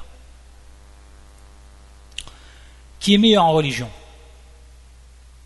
Donc, qui pratique sa religion de la meilleure des façons. Aslama wajhahu lillah, ça c'est la première. Aslama wajhahu lillah, c'est la première condition, ici. Et qui est donc la première base. Qui a donc ici al-ikhlas. Lorsqu'on dit Aslama wajhahu lillah, ça veut dire, bien entendu, al-ikhlas fi din. Ça relate ici l'ikhlas, celui qui se soumet à Allah Azzawajal. Bien entendu, lorsqu'on dit le wajh, Allah Azzawajal, il ne veut pas par là uniquement le wajh, c'est-à-dire la face de l'être, mais tout son corps, tout son être. Wa huwa muhsin, donc al-wa qui vient donc rajouter encore une autre base, une autre condition. Wa huwa muhsin. Donc ici muhsin, comme l'ont rappelé les savants, huwa muhsin fi hadha al-islam bi an yakun fi muttabi'an lir-rasul. C'est-à-dire qu'il fait preuve de perfection dans le sens où il suit le prophète sallallahu alayhi wa sallam. Muttabi'an, il suit le prophète sallallahu alayhi wa sallam. Wa muhsin, donc il suit le prophète sallallahu alayhi wa sallam. Donc on voit que les deux règles ou les deux bases elles sont présentes ici. Et encore deux versets qu'il va nous citer, rahimahullah, pour nous prouver ça ici.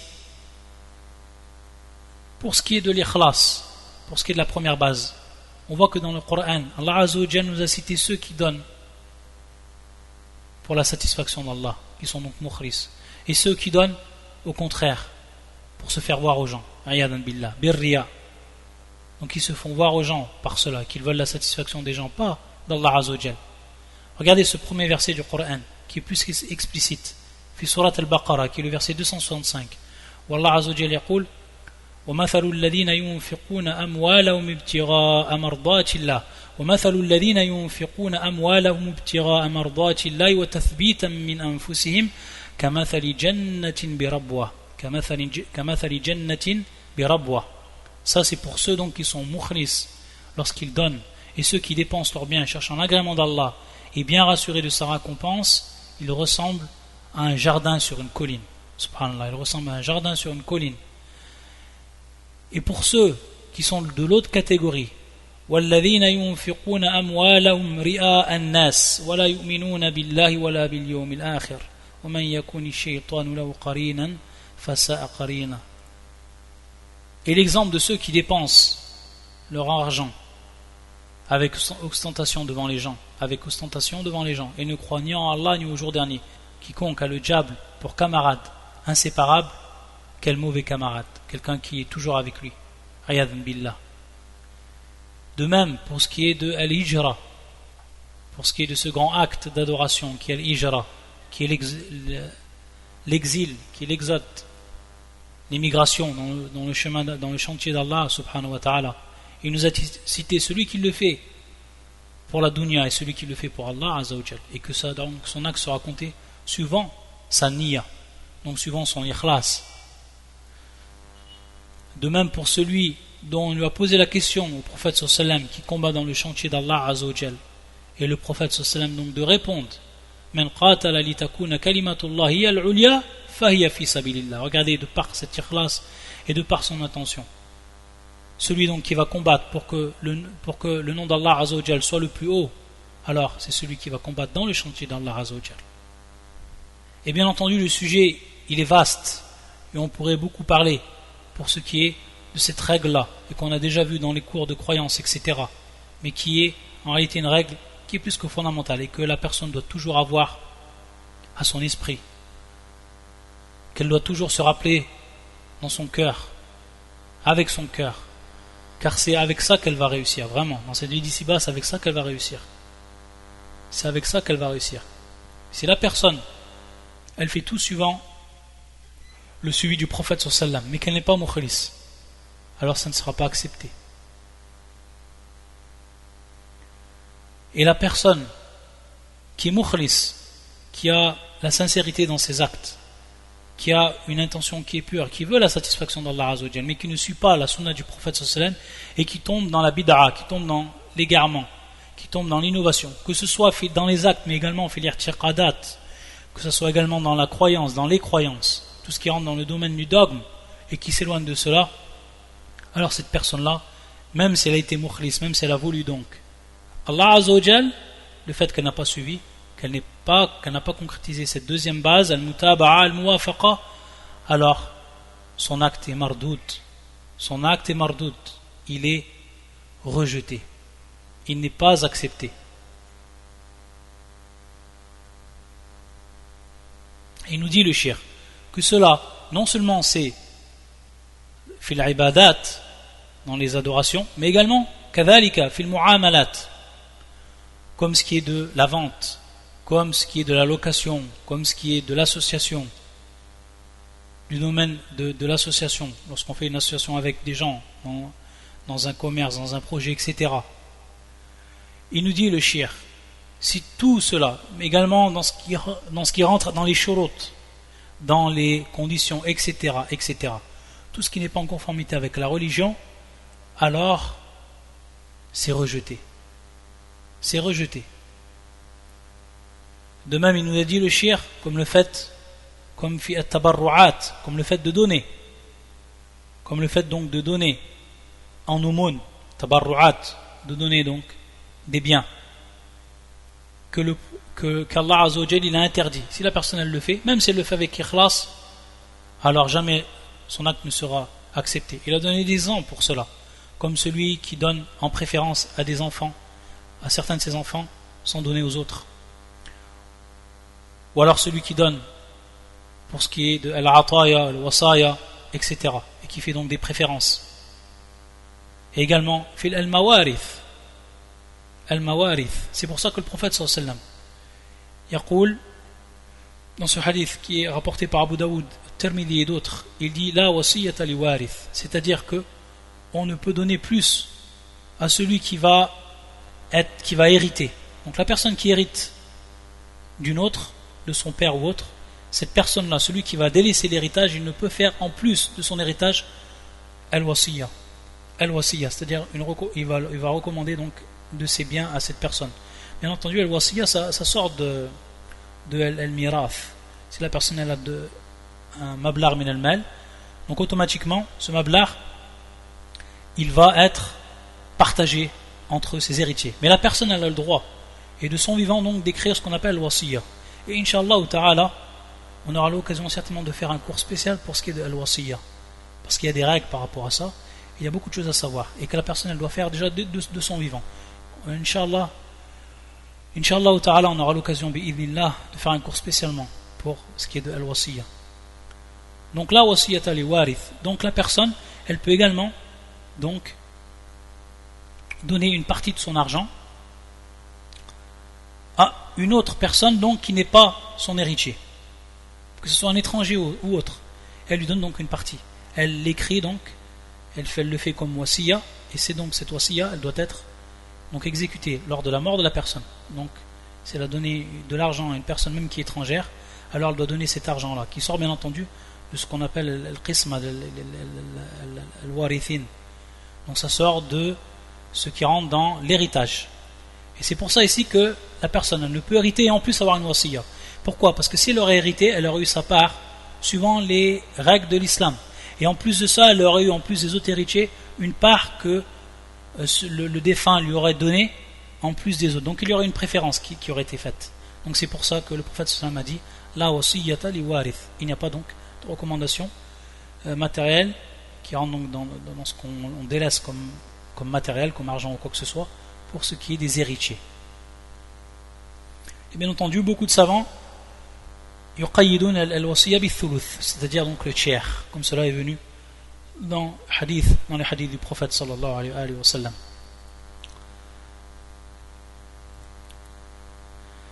Naktafi bi hadha al-qadr inshallah ta'ala. Donc on s'arrête ici pour ce qui est des cours d'aujourd'hui sur ces deux règles, et on continuera donc la semaine prochaine d'autres règles encore que le cheikh va nous citer, qui sont également très très très importantes. Bi'idhnillahi ta'ala. Subhanaka Allahumma bihamdika, ashhadu an la ilaha illa anta, astaghfiruka wa atubu ilayk.